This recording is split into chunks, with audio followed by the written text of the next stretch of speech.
I thought it would be very appropriate with all that's going on in our country that we not lose sight of the terrorist attack that took almost 3,000 lives that day that the World Trade Towers were attacked.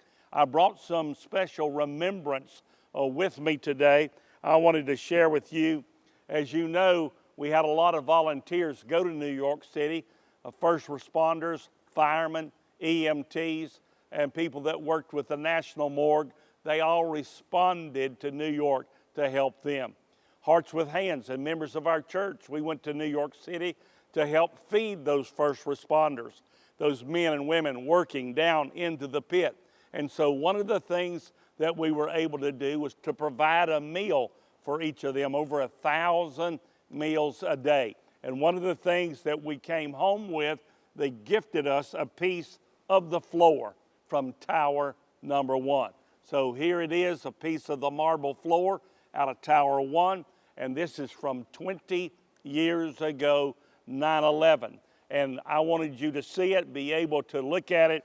And then we have another keepsake here.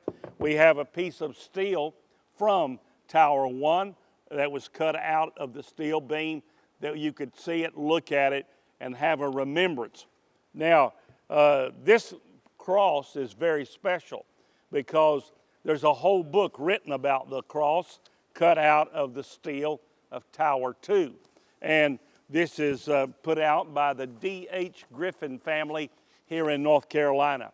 And this book, you see the cross, they presented 4 or 5 of these, and one was given to President George Bush, and I'm very humbled and honored.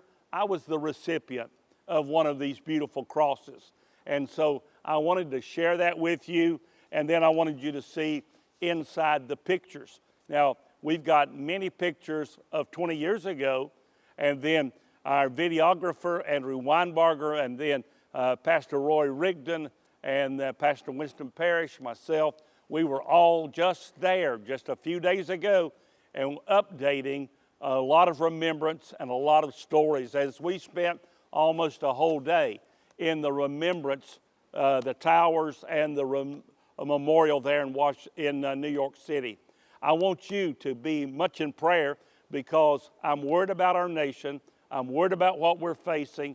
And then think about, while we're seeing this go on, a 20th year anniversary, what's happening now?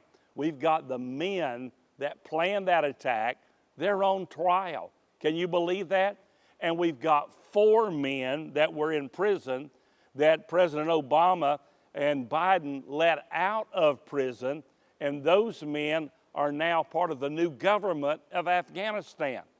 I can't believe what we're seeing in our own country. The West Coast is on fire. The southern border is open and fluid. And ladies and gentlemen, there ought to be such a passion on God's people that we would pray again and we'd say, God, please don't leave America alone.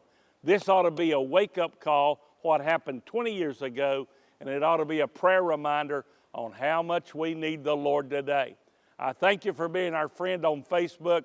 I hope you'll share the common plea that we're making, that we pray for revival, and that God, in wrath, remember mercy. May God bless you, and may God bless America.